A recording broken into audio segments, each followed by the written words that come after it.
Now, this week for our top tip, I wanted to link it in with the main item of the podcast. And in a few minutes, we've got an interview with Shelley and Lee, who run the store Let's Run. And we had a great interview with them, which I'll play. But I wanted to just talk a little bit, Eddie, about kit, because I think it's one of those things that when you start running and people say, oh, running's a very cheap sport. All you need is a pair of trainers and you're away. But I think we both know, and all our listeners know, that as you move up through 5K, 10K, half marathons, and then particularly into ultras and multi-days, the kit list gets bigger and bigger and bigger. And the those boxes in the back rooms, in the garage. Right. Yes. Yeah. And I think it's just there's just a whole variety of stuff. And I would say as well, I'm sure you'd agree, Eddie, when I started ultra running, there was very few companies that really worked on kit for ultras. I remember trying to find a bum bag or a rucksack that I could run with, and even shoes. There was only probably a couple of companies that had specific shoes for ultras. Things like watches. I remember Garmin bringing out a very, very basic one. Do you remember that big long black one that went across your wrist? Yes. Number one or something. Yeah. It was grey and orange, wasn't it? That's right. Well, it was the black one I had, I think, the first one. And you look at all the equipment now, all the companies that have grown up around ultra running, and it's great, but it does mean there's a massive, massive choice. And I think one of the things that we want to try to encourage people is that it is good to obviously think about and to get the right equipment for the right job. And in the interview that I did with Stephen, he gave some great advice, and he talked about when he looks at a kit list and he looks at a race, that what the things you need to bring, he divides it into two, and he looks at the kit which is essential, which if it breaks down or it doesn't work, then it's going to be a game changer. So obviously shoes would be in that category, your waterproofs, your gloves, all this sort of essential things. And then he puts in another category, he puts the things which he has to have, the compulsory kit, but he's not going to use. So for example, he gave the example of that you have to have a kitchen set of a little pot and pan. Yeah. And he said, stove. Yeah, he's not going to use that. He don't think he said he's ever used it in the 5 races that he's done. But he has to have it and he has to carry it. So he's going to get the cheapest he can, because that's not going to be a game changer. And I thought that was really helpful.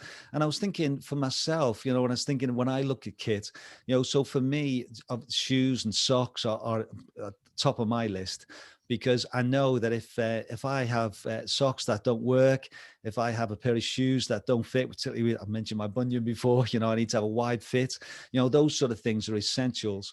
And on the other category for me, things like waterproof trousers are not important to me. I very, very rarely wear. I don't like running in waterproof trousers. So I've bought the cheapest I can find, which are past the kit list, really. And because I'm not going to spend a lot of money on waterproof trousers when I very, very rarely wear them. So I was thinking about sort of those things. But we thought for this little top tip as well, Eddie, that we would maybe just share 2 items that for each of us that are in the essential category, or things that we love wearing and that we've used over the years that have been really helpful. So we'll start with you. So what would be your 2 items? I know you've probably changed your mind a few times I was going to say, as a typical lady. How many times have I WhatsApped you this week going, it's so. No, it's not. It's so. It's so. So I have managed to narrow it down. Well done. My thoughts behind it were, I was trying to get the 2 things that sort of I use every day and last a long time. But actually I have narrowed my kit and my sort of everyday training list down quite small from years of trying stuff and knowing stuff. And my thing would be to add to your really good blog is that invest in something that's going to last and is good kit. Will last. So I've been living out in the mountains and this is my 6th winter in the mountains, and I have 2 really good base layers that were expensive, but I wear them skiing, I wear them running, I wear them ski touring, and they've lasted and they still work and I don't need to replace them. So when you're thinking of buying kit, it might be expensive, but buy something that lasts. We're thinking about landfill. We're thinking about the environment as well. It's worth getting a really good coat, a really good bit of a really good backpack that's going to last you forever. Like, my backpack I've had for 5 years and I don't think I'll ever need to replace it. It's done up with a few elastic bands and safety pins and stuff, but it works. So my 2 bits of kit, I've managed to narrow it down. I'm actually wearing one because it's cold and I'm about to go running a bit later. So I love a gilet, John. I love it. I used to be sponsored by La Sportiva, which I'm wearing now, and I bought this sort of 5 years ago, and I wear it every single day from November to April. It's I don't like being really hot. I don't know about you, but I like a sort of base layer and then maybe another layer, and then it keeps my core warm, but I like my arms to be free. So a good gilet, the La Sportiva brand, they do a really good one. And I've worn it every day and it's lasted and it still works. It's still really warm. It washes really well. It does smell a little, but I think that's more for the owner rather than the material. So that's a great Christmas. I'm actually buying that for a close relative for Christmas who's also a keen runner. So I would say my number one is a gilet. I love it. It's got pockets and it means I don't get cold. And that to me is everything when you're out training in the Alps in the winter. My second thing, after much years and years and years of endurance sport, my socks. So I wear the Belanger. I'm not sure I've said that right. It's Italian brand socks. This is the ladies version I'm showing. It's grey and it's pink and it has it's like a little anklet, because if you run in snow a lot or mud, it stops quite often if you go through a puddle, and it cracks down on the ice, you can cut your ankles on the ice. I mean, it's all this fun stuff you're learning today, John, about running in the winter. So, and it means that you don't have any skin showing between your leggings and your socks. I have worn these socks now for 5 years. I never get blisters. They, my feet do get wet because they're not waterproof, but I don't like Gore-Tex socks because I find then my feet can't breathe. They're quite expensive. They're about about £8 a pair, but I must have had these 2 years and you wouldn't know. They're nice and thick. They're a little bit of padding on the heel and the end of the toe, so you're not going to make a hole. But I would say investing in finding socks that work, so important, because as you said, if your feet hurt or you get blisters, it's a game changer. It's a race ender, and it's going to put you out of training for a while.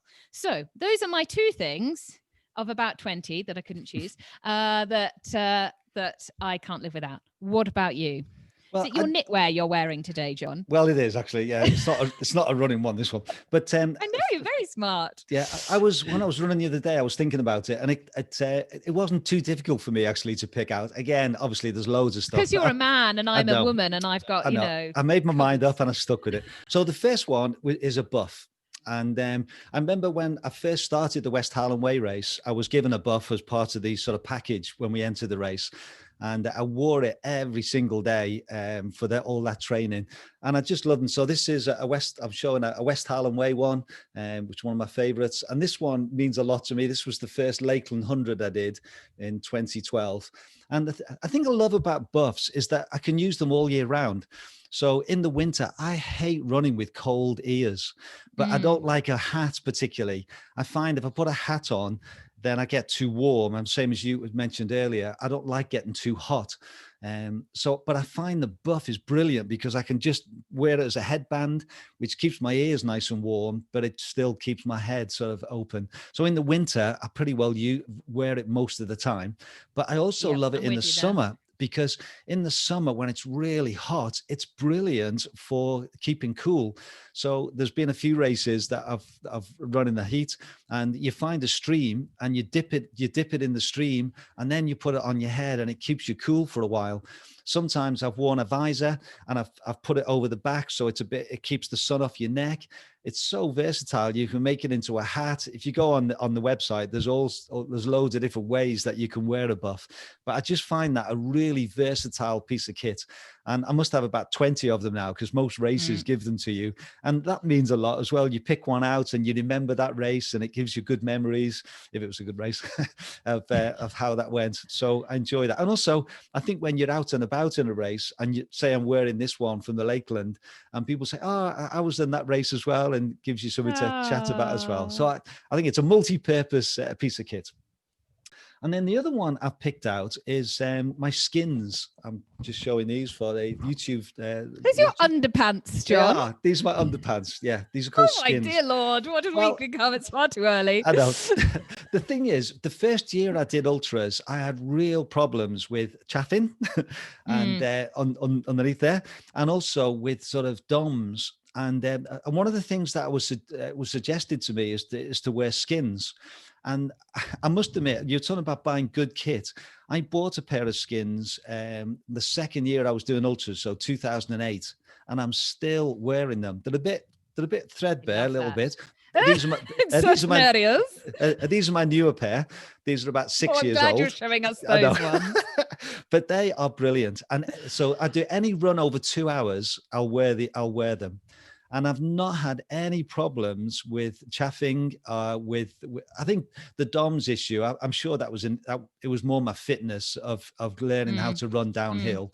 But I just wear those all the time. And then I do have, for my shorter runs, I wear the runderwear ones. Oh, yes. I love a bit of runderwear. Yeah, yeah. And again, I find these really comfy. And so I wear those for every single run, either the runderwear ones if it's under 2 hours, and the skins if it's over 2 hours. And I just runderwear ones are really thick too. I often wear those when it's really cold, because if it's like -10 outside, you want your muscles to stay warm as well. Yeah. So it keeps everything. It's just that extra layer as well, isn't it? Yeah, because I used to have some problems in my groin, sort of just a bit sore.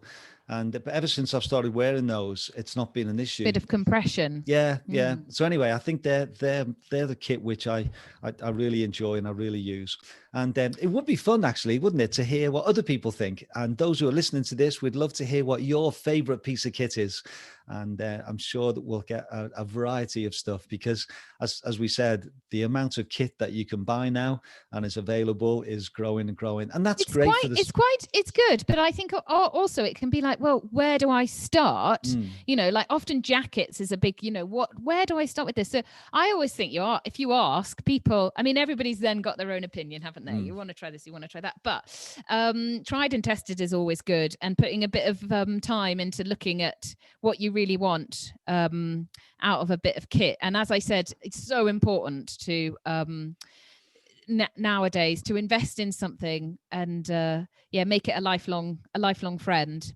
Yeah. And I also think we love it, don't we? We love our old bits of kit that we put on that we've been through the mill, like my running vest. I'd never want to replace that, because it's been with me.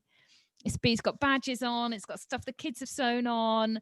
It's sort of part of the journey with us. Yeah. But I would say, just to summarize, I think those 2 points that we've made, the point that you made about buying good kit, I think that's so important. And that's something that this interview that we're going to come on to with Shelley and Lee, they make that point, that they would rather encourage their customers to buy the right kit the first time, rather than buying something and then 6 months later they're going to come back because it didn't work. And then I think that other point that Stephen made about sort of working out what's the essential bits on a kit list, and make sure that you don't scrimp on the stuff which is going to make a difference. Because if you buy a head torch that doesn't work and you're in the middle of a race and it stops working, then that can be a race, game changer in that race. So anyway, we hope that will give you some things to think about and some good tips on kit.